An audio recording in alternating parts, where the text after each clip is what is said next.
Welcome to our podcast, where we dive straight into a no-nonsense guide to achieving success on YouTube. This honest audio session is packed with practical tips and real insights to help you grow your channel effectively. Yeah, absolutely. Today, we're looking at the strategies of someone who's undeniably cracked the code, MrBeast, through the lens of a conversation shared by Marcus Jones. A fascinating source. You sent us this material, keen to understand the real drivers behind his massive success. And that's exactly what we're going to explore for you, extracting actionable insights without burying you in information. Exactly. Let's dig in. So where do we even begin to unpack a phenomenon like MrBeast?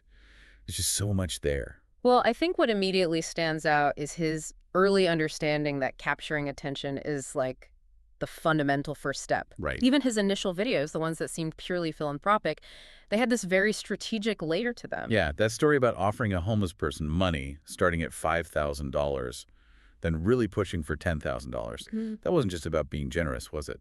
Not entirely, no. I mean, the generosity was real, but the number was key. It was about crafting a narrative and, crucially, a title that would just cut through everything else. Exactly. Think about scrolling what grabs you. A $10,000 title is just inherently more arresting than $5,000. It hits harder. It's that sense of scale, that curiosity. Right. He understood that amplifying the deed, making the number bigger, would get way more eyeballs, which, also helped the app sponsoring it. It was very results-focused. And not just the dollar amount. He talked about needing that what the F factor, didn't he? In the title, the thumbnail. Yeah, that immediate jolt, that I have to click this feeling. And then, and this seems crucial, he was absolutely adamant about delivering on that promise, like instantly. Oh, completely vital. For watch time, if your title promises something huge... You got to show it fast. Immediately. If it's 100 million Orbeez in a pool, you better see a pool overflowing with Orbeez in the first, 5 seconds. Otherwise, people feel cheated, right? Yep. And they're gone. Kills your attention. Exactly. It's about trust right from the start. First frame matters. Okay, so you grab them with a hook, deliver immediately. But just meeting expectations isn't the whole game for him, is it?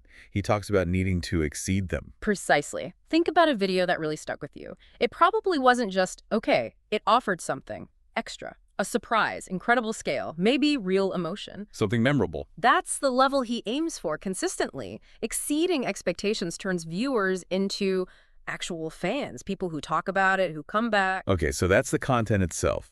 But shifting gears a bit, he really emphasizes the role of his peer group. This wasn't just casual chatting. No, not at all. He called them fellow lunatics. College dropouts, people who quit jobs, all hyper-focused on YouTube. And they were all small creators back then, right? Yeah, starting out, and get this, they talked every single day for 1,000 days straight. 1,000 days. Wow. Every day, just breaking down what makes a good video, a good thumbnail, the right pacing, like a super intense, self-made masterclass. That's incredible dedication. Yeah. But the way he put it, learning in 1 year what might take someone working alone 2 years, that acceleration is powerful. Totally. Imagine having 4 other smart, driven people analyzing everything you do, giving you totally honest feedback, even when it's harsh. Yeah, brutal honesty helps. You're learning from your mistakes, sure, but also from their mistakes, their successes. It just speeds everything up dramatically, breaks you out of that bubble you can get into working alone. It's like having 5 brains all laser focused on the same problem. Exactly. And that kind of relentless drive, it connects directly to his next point. This obsessive focus on improving, learning from every single video. Even the ones that bombed. The stupid ones, as he put it. Especially those. He doesn't see them as failures, just data. He talked about digging deep into audience retention graphs. Okay. Seeing exactly where people click off and then being really conscious about not doing that thing again in the next video. Yeah. It's very analytical. Takes the emotion out of it, maybe. It's not, oh no, this failed. It's, okay, what does the data say? Pretty much. And that thumbnail experiment. Making 1,000 slightly different thumbnails just to test brightness against views. That's dedication. Maybe a bit extreme for most people starting out. Yeah, probably. But the principle holds, right? Test your assumptions. Don't just guess. Try different titles, different hooks, see what actually works, use the data. Which loops back to another huge point he made. Focus on the audience, not the algorithm.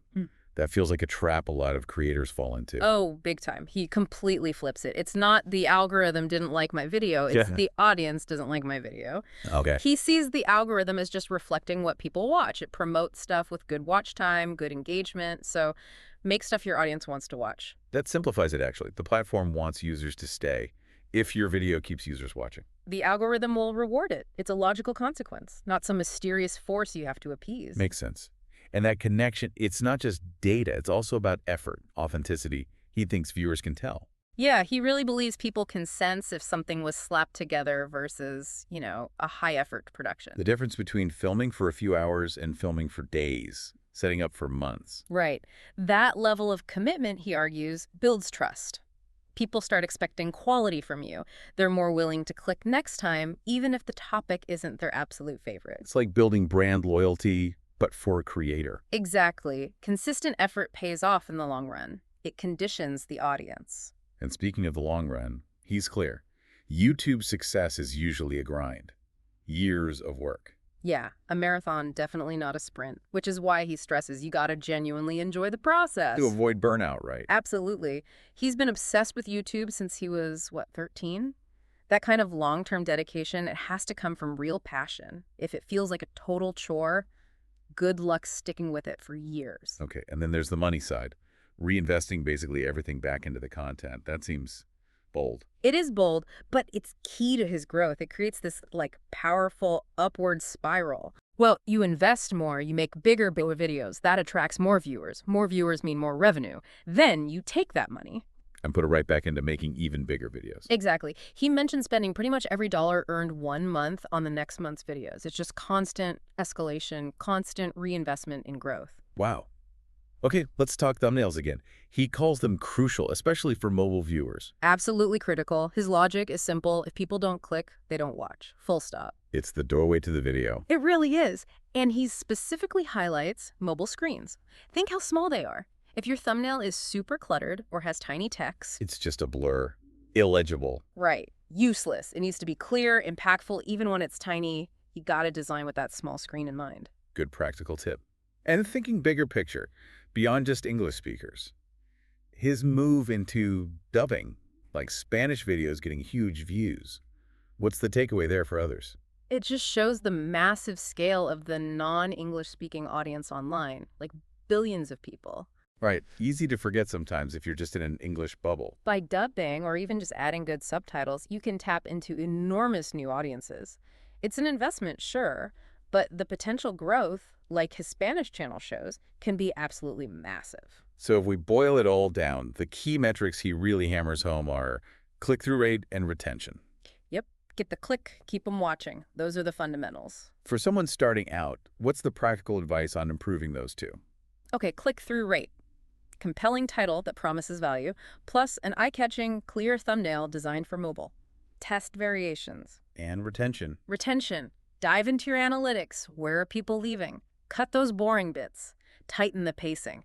Make the visuals dynamic. Remove anything unnecessary. Basically, respect the viewer's time. And he made that interesting point, too, that your click-through rate isn't just about the current thumbnail and title. Right. It's also influenced by how much people enjoyed your last video or the one before that. Ah, so it's cumulative.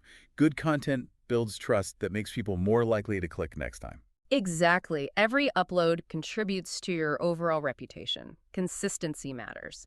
Delivering value builds that trust over time. He also talked about just cutting ruthlessly. No dull moments. Avoid over-explaining. Keep it moving. Yeah, pacing is everything, especially now. Short attention spans. Get to the point, keep the energy up. Use dynamic shots versus just static talking heads if you can. And this idea that fewer really high-impact videos might be better than churning out lots of mediocre ones.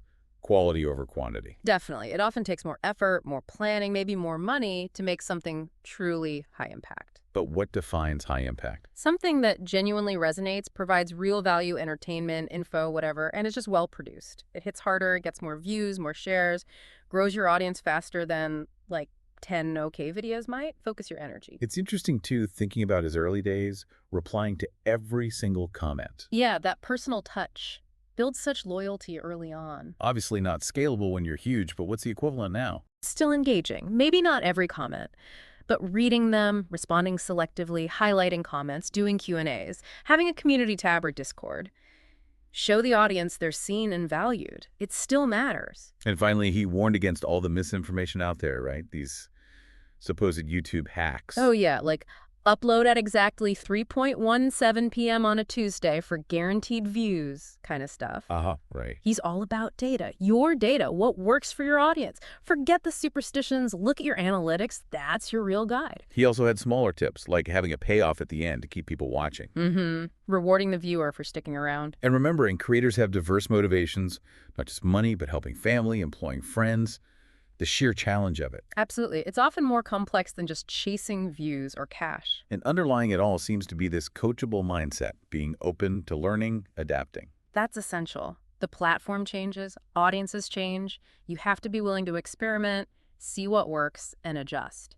Continuous learning. So taking a look at all these insights from someone who has, really mastered YouTube, what stands out most to you? Like the single biggest takeaway for someone listening? For me, I think it's that blend. It's the combination of really bold, creative ideas with this incredibly rigorous, almost scientific, data-driven approach to understanding the audience. So it's art and science. Exactly. You need the great concepts, but you also need to know how to package them, how to deliver them, and critically, how to learn from what the audience tells you through their behavior. It's that whole loop. We hope this deep dive into MrBeast's approach has provided you with some valuable food for thought and perhaps a few aha moments. Remember, the key is often a combination of bold ideas, meticulous execution, and a deep understanding of your audience. Well said. Thank you for tuning in.